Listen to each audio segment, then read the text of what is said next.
We are back on Backstage Live with Francis Largeman-Roth, who's going to be talking about some numbers in our life and why these are important. And we have a bunch of props, which you don't usually have here on Backstage Live. So that's exciting, right? So exciting. That already makes me excited. All right, so you spoke about everything from calories to vitamins. Let's get it started. Where do we begin? Okay, well, let's start with vitamin D. Okay, used to be we didn't really worry about vitamin D, or we only thought of it in terms of bone building because you need vitamin D to absorb calcium. But in the last few years, what we realize is that people are actually very deficient in vitamin D, both adults and kids, and it's because we're covering up more, we're not outside as much, we're not, working outside, and we're wearing a lot of sunscreen, and so our skin actually can make vitamin D, but, if you live in the Northeast like we do, the angle of the sun is not really strong enough for us to really be making enough. So 1,000 IUs, that's the number, 1,000 IUs a day is what we should be taking to get enough vitamin D. It's funny because Dr. Holly Phillips was on, and we're talking about obviously the sun, during the summer, making sure you're protected. But you never know because vitamin D is also good for you. The sun, it can be good for you to a certain extent, obviously. Yeah, and the whole thing with D is that we're finding that it's linked to immunity. Big time linked to immunity. So getting enough is important for staving off things like cancer, diabetes, also high blood pressure. There seems to be a link with a deficiency, as well as depression. So it's one of those all-around vitamins. Sounds good. All right, so we take that once a day, and then what else? Okay, we have an Advil. Advil. So what this is in reference to is only 6 a day. 30% of Americans... 6 a day? 6 a day. Only 6 a day. Okay. I'm not saying you need to take 6 a day. I'm saying because a lot of people over medicate with these and they think, you know what, I'm going to pop 3 at once.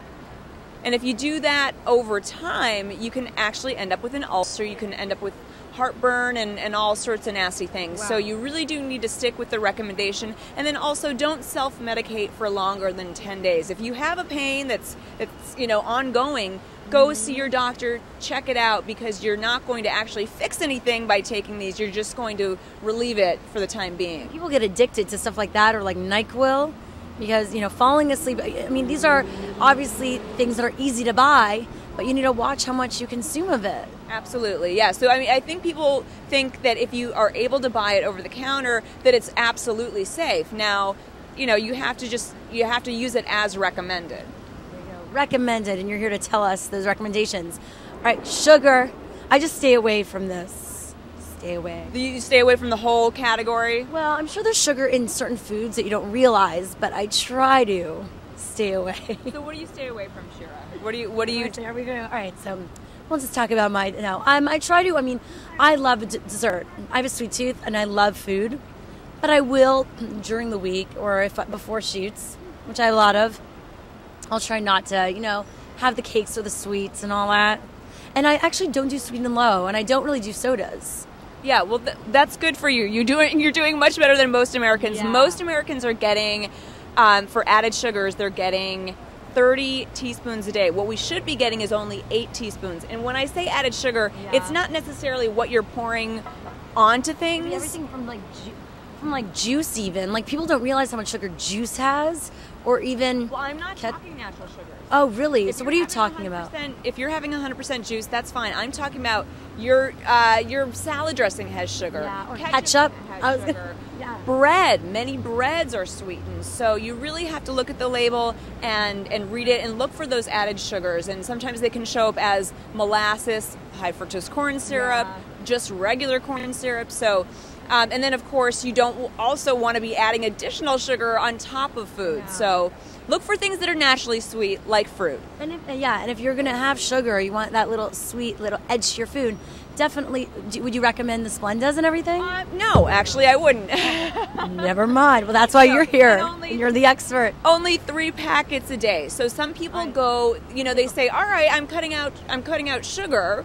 But I like things sweet, and most Americans do have a very, very high threshold for sweetness, and so they might be adding 2 packets of artificial sweetener to their coffee. Maybe they're having 3 coffees a day, so they're loading up, and then they're having yogurt with artificial sweetener, et cetera, et cetera. So, it's not that these things are not safe, but we don't know over time really what effect they have. And also, I think that it's not a good idea to be sort of consuming that much sweetness, whether it's natural or artificial. So 3 packets a day is your limit. How much again of this, Max? Only 8 teaspoons. And how much is that? How much is that? Well, a teaspoon really, it's a little amount. Teeny weeny. It's a teeny amount. Yeah, it really is. So it's a goal. I think that probably for many of us it's not achievable right away, but it's a goal to work towards. And people don't realize this, and you're more of an expert obviously on this as well, that something might not have fat calories or carbs, but the sugars, they'll have high sugars, and that translates into fat in the end as well. Well, if it has sugars, it's going to have carbs because sugars are carbohydrates. Because on the ingredients, it's all separated. I don't know, I always think about this because it's interesting because things translate into the other. You think because something's like zero saturated fat or zero that. Anyway. I think the point that you're going for is that if you take in too many calories, no matter where they're from, it can end up as more pounds on you. And moving on. That was definitely complex and interesting. No, but these are things to think about because people just go to the Splenda because they think it's an easy answer, and then it's okay for them. All right, do we have any others? No, this is my tea. Right, that's your tea. So we've run out of props, but another number is 500. That's the number of calories that you have to cut a day, either through less food or more exercise, to lose a pound a week. How many calories a day should we be consuming again? Well, it really depends on how active you are and also how big you are. But for the average woman, it's about, between 1,500 to 1,000 calories. For the average man, 2,000 to 2,500. I must say it's crazy because just even going for lunch yesterday, I mean, just the salad's 500. That's one meal. Obviously, we're walking around a lot, but... Well, we are in New York. We're walking around a lot. But think of the rest of the country. So... people are sedentary, they're driving around in their cars, but that's the number to keep in mind, 500 to lose a pound a week. And then you had other numbers that you included also. There's one. One other, and I'll let you describe this. The magic number 1 is the number of orgasms we should be having per day for good health. This is all for good health. This is not, Who did these tests? Well, this actually came from an expert in women's sexual health, and this is because an orgasm releases natural opiates, and that reduces stress, reduces anxiety, and that's good for our hearts. And also, when you have an orgasm, it increases the blood flow in the area, and that keeps you healthy down south.